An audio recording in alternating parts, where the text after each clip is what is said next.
Let's talk about nepotism. Let's start off by defining what nepotism means. It is the practice among those with power or influence of favoring relatives or friends, especially by giving them jobs. It basically means to play favorites or have a system of preferential treatment.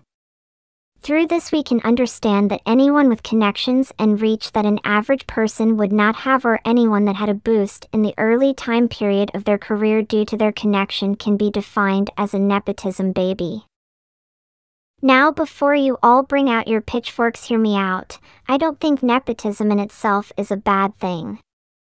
Yes, I know what I said. If you put yourself in the parents' shoes and think, you too would do anything and everything to make sure that your child gets the best of everything, right? So why is it wrong when someone else does it? And the truth be told, no matter how connected one might be, at the end of the day, especially in an industry as cutthroat and brutal as K-pop, only talent will prevail. This is also true everywhere else in the world. Your last name, your parents/siblings' connections, your rich and wealth will all only get you what you had before. It will not get you fans, talent will. Heck, even one of the biggest Hollywood actresses, Meryl Streep, couldn't get her own daughter more than an unheard of medical drama. Because at the end of the day, talent is the one thing that will prevail. All of the people on this list are extremely talented, so it does not bother me that they may have used their nepotism cards to move ahead in life. Before we get into the video, I should mention that the fact that this list only contains women does not come from a place of bias, but from lack of knowledge. I am a girl group stan, so by default I know more about girl groups. So this list only has women K-pop idols. If you know of any male idols who have profited off from being nepotism babies, then do mention the same in the comments below. Maybe I will make a separate video all about them. For now, here are 7 nepotism babies of K-pop. Let me start off by saying that Chaewon is my baby, and for anyone who has something not nice to say about her, I will find you and I will hurt you. Now that's out of the way, let's have a more nuanced conversation about this. For those of you that don't know, Chaewon's mother is Korean theater actress Lee Ran-hee. She made her mark the industry through popular roles in plays such as Fallen to Me, 20th Century Writer, and Kansai Fist. For Chaewon, there have been a few manipulation allegations that have been made about her during her career. These allegations go all the way back to her debut in i-dle. During her time as a contestant on Produce 48, she was consistently in the lower rankings. In week 3 and week 4, her rankings were as low as 30 and 28 respectively. Even during week 7, the week before the finale, her rank was 19. Throughout the show, her highest rank had only reached the rank of 15, but suddenly in the finale she reached the 10th spot, which allowed her to debut in i-dle. These rankings did not add up with the ones in the finale, and a lot of people were left shocked when she debuted in the group. As we all know, it was later investigated and found out that there was in fact manipulation done to put certain members in i-dle that did not earn their spot to be there. One of the names that was brought up a lot was Kim Chaewon. This speculation only seemed to grow more when the people convicted in the Produce 48 manipulation scandal were found to have Woo-lim Entertainment executives. Another situation that happened was more recent when LE SSERAFIM were found to have cheated their way into a music show win. I have a video all about it, so you can click on the link in the right-hand side corner to check that out.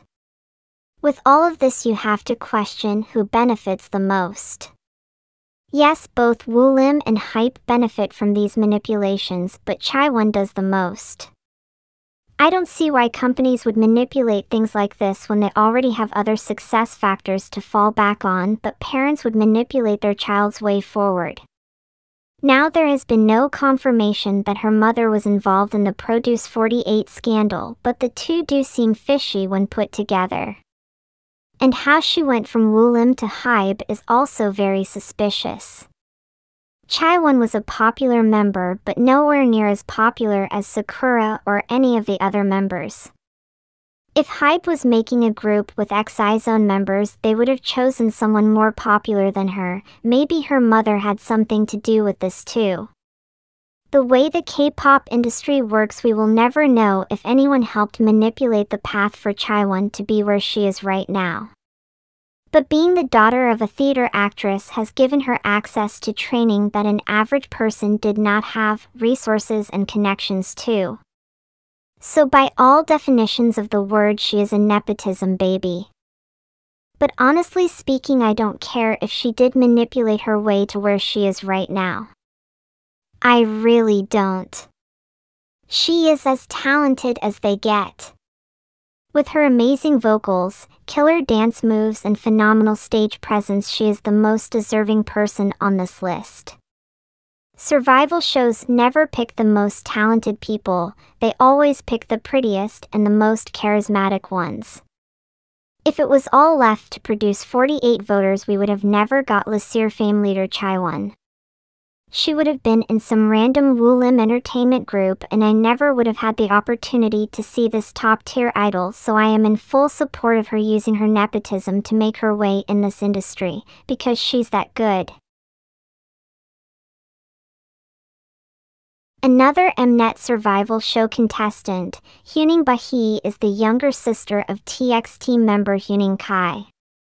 I think her title as a nepotism baby has been her biggest disadvantage. If you look at a lot of the other people on this list, they all have talents that are regularly praised, but for her somehow this is the only thing people talk about. I think it has to do with Girls Planet 999 show's editing of her, and how they only ever showed her in a positive light when they were talking about her relationship to her brother. It was only recently when her audition video was released where we saw her pre-debut dance skills as she danced to Birthday by Somi. Or her vocals with her viral clip of her singing her part from Up. All of these things were not shown. All people saw was her relation to her brother. And yes, that did play into her favor because she ranked number 2 at the end of the show. Now if we wanted to, we can talk about how it was Mnet's wrongdoings that led to this. They changed their finale voting system to favor the Korean trainees, and with only talent in mind, she should not have had such a high ranking. 6th or May 7th have been more suited to her talents at the time. Today she is the most hated member of kpopler. On a regular basis, kpoplians will trend OT8 hashtags to belittle byeeee. This truly breaks my heart. Even if she started off at an advantage today, her nepotism only brings her hate and in turn puts her at a disadvantage. She is extremely talented, but her company does not do much to showcase said talent, so the haters can't see how much she truly deserves to be where she is. I mean, she literally had to release a cover song for people to see that she can sing, because kpopler songs only have byeeee ad-libs. Not to mention her talent as a dancer that is never showcased. I think byeeee will only be able to shine in her next group. At least I hope she debuts in a group. If and when she does re-debut after kpopler, and if it happens to be in a company that does well to showcase her talents, then will all this negative nepotism baby talk die down. Hers is probably the most straightforward form of nepotism to exist. So Soon's father is singer Park Nam-young.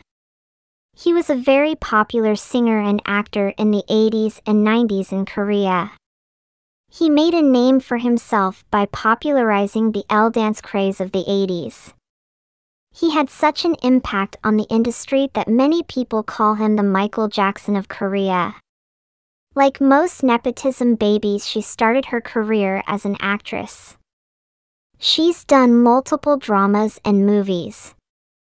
She was also a trainee at JYP for a while before she moved to her current agency High Up Entertainment. All of these seem like opportunities that come from being well connected.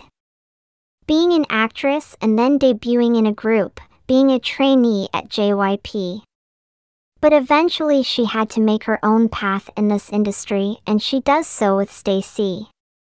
She is also super talented, so another case where nepotism did not matter. Being the main vocalist in group as talented as Stake is no joke.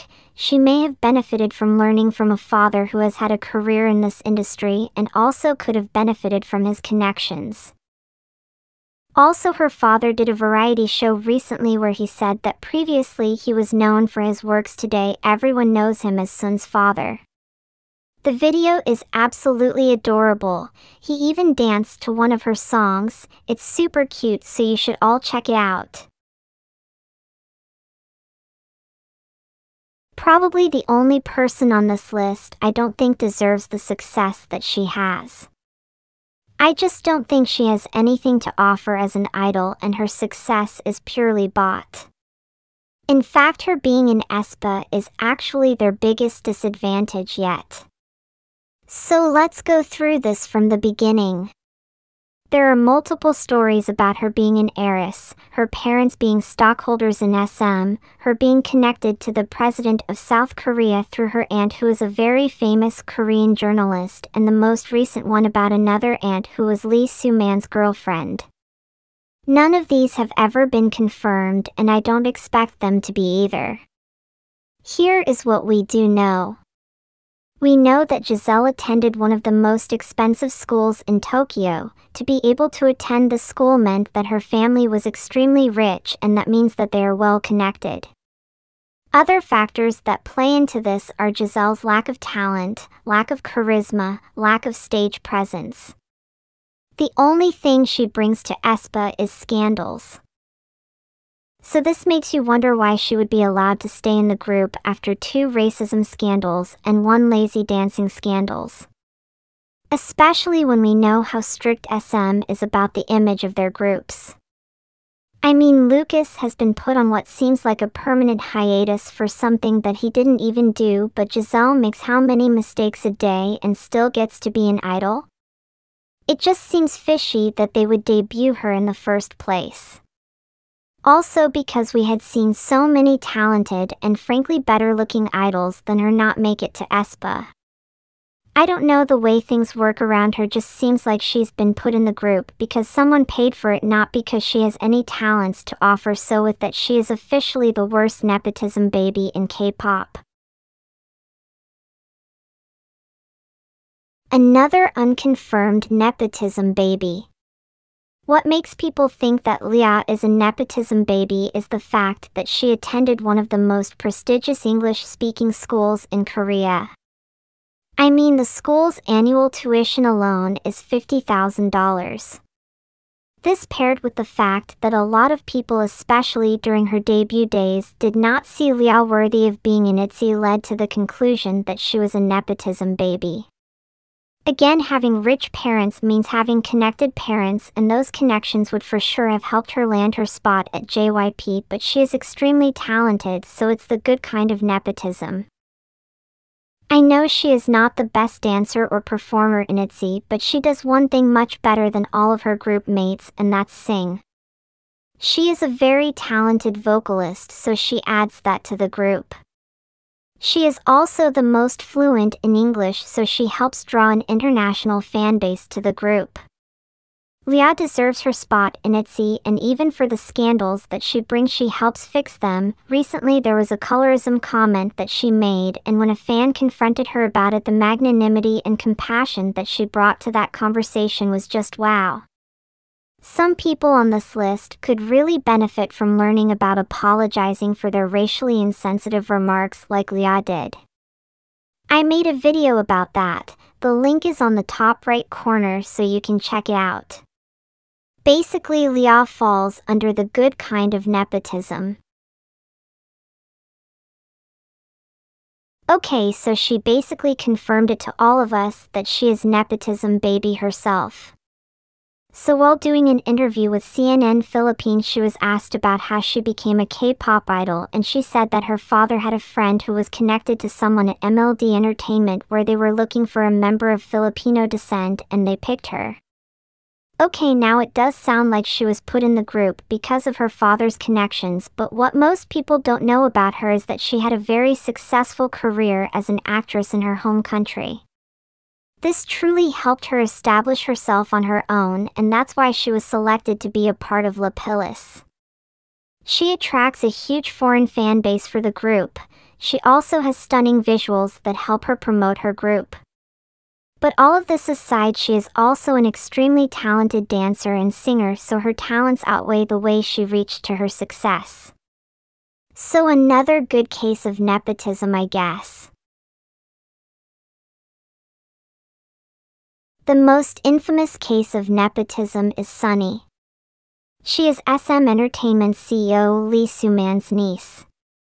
Before joining SM, she was part of another company where she was about to debut in a duo group, but that plan failed when the company went bankrupt, so she quit and joined SM. From there she joined Girls' Generation. I mean, having a big three company as a backup plan does sound like bad nepotism, but when you see how talented she is, you can see that it's good nepotism. Anyway, that's all from me. Like I mentioned before, connections and wealth can only take you so far. Having talent and charisma is what solidifies you in an industry like K-pop. All of these girls are extremely talented and deserve their place in the industry. So don't send hate to anyone. I hope you liked this video. If you did, please give this video a thumbs up, and if you like my videos, please consider subscribing to my channel. Thank you for all the love and support. Bye.